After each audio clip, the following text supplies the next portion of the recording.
આ જે કારણો કર્યા એના કારણે આને મેં મીડિયા મારે જવું પડ્યું અને આવા કેટલાક ખોટા લોકોને જિલ્લાના હિતમાં પણ મારે ખુલ્લા પાડવા પડે. સર 75 લાખ માંગે એ વાત સાચી છે કે ખોટી?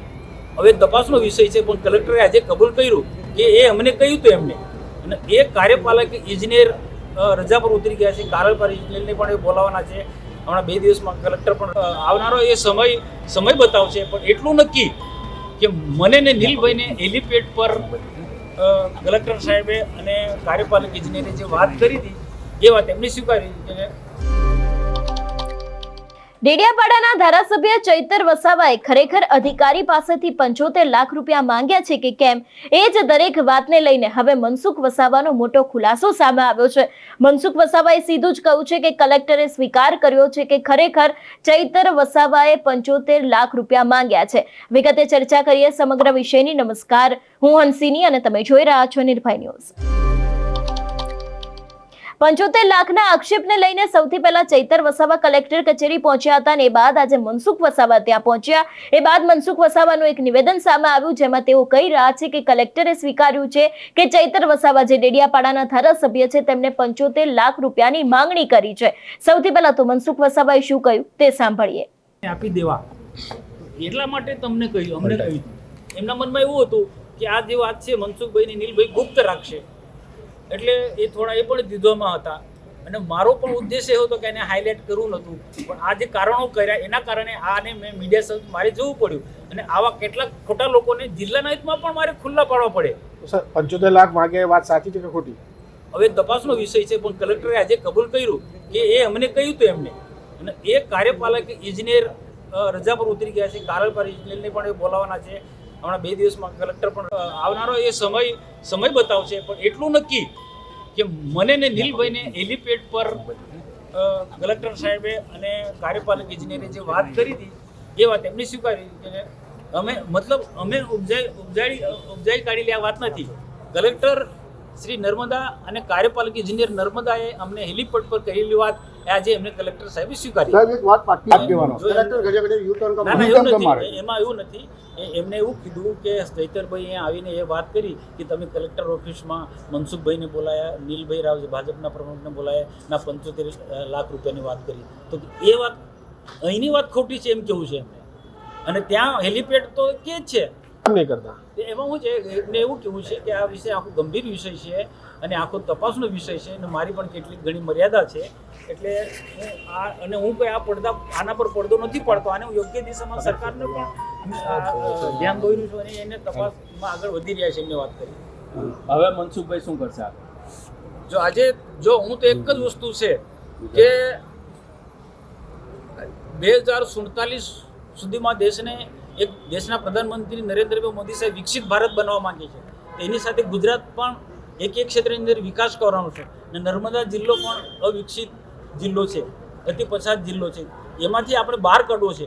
તો આવા બધા જે પણ પ્રકારના ભ્રષ્ટાચાર થતા હોય, કોઈ અધિકારીને કોઈ ડરાવતો હોય, ધમકાવતો હોય, સીધી રીતના અધિકારીને કામ ન કરવા દેતો હોય, તો એવા સંજોગોમાં આવા લોકોને ખુલ્લા પાડવા અને અધિકારીઓને મારે મદદરૂપ થવું, અધિકારીઓને મારે સમર્થન આપવું એ મારી ફરજ છે જિલ્લાના સંસદ સભ્ય તરીકે.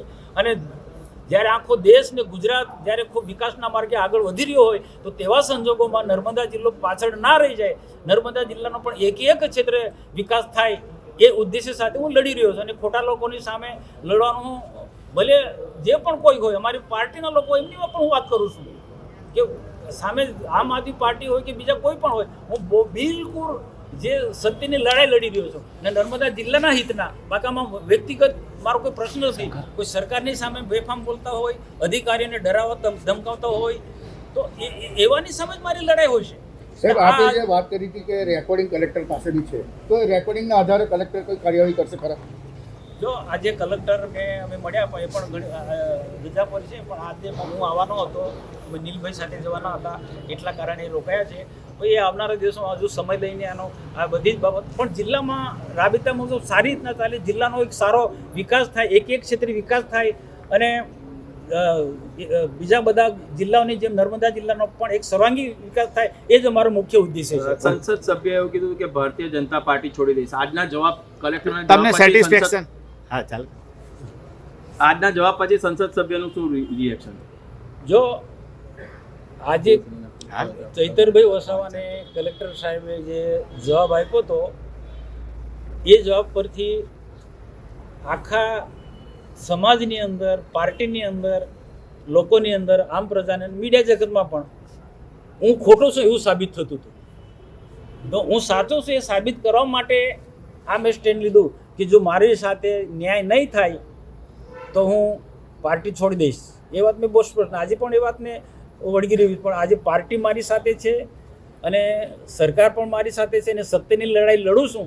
એમાં મારા અહીંના નર્મદા જિલ્લાના કાર્યકર્તા પણ, ભારતીય જનતા પાર્ટીના પણ બધા કાર્યકર્તા, શુભેચ્છક મિત્રો પણ હું આજે પણ કહું છું કે પ્રજાના હિતમાં, જિલ્લાના હિતમાં, ગરીબોના હિતમાં ક્યાંક પણ જે પણ કંઈક લડાઈ લડવાની હશે, જે પણ બોલવાનું હશે હું બોલીશ. આજે સત્ય સાબિત થઈ ગયું છે. બિલકુલ. આજે કલેક્ટરે કીધું કે અહીંની વાતનું મેં ના પાડી છે.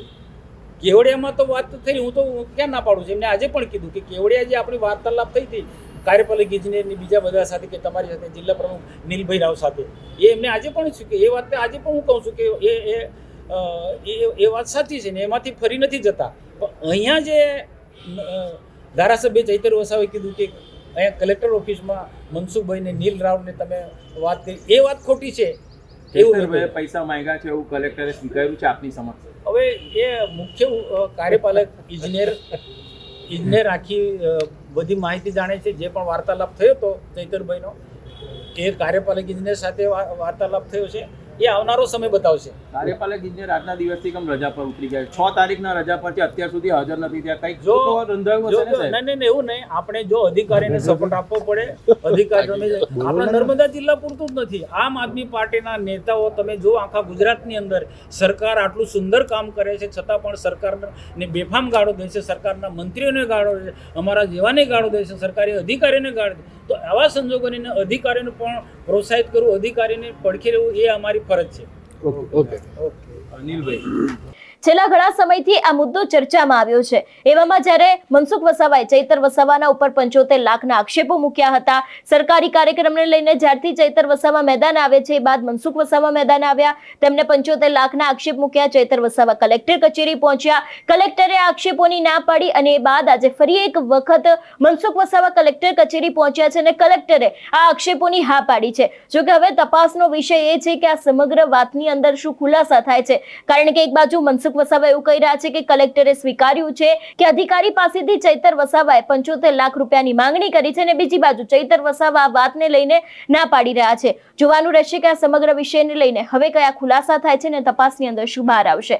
તમારું શું માનવું છે આ વિષયને લઈને અમને કમેન્ટ કરીને ચોક્કસ જણાવજો. તેની સાથે અમારી ચેનલ નિર્ભય ન્યૂઝને લાઇક, શેર અને સબસ્ક્રાઇબ કરવાનું ભૂલશો નહીં. નમસ્કાર.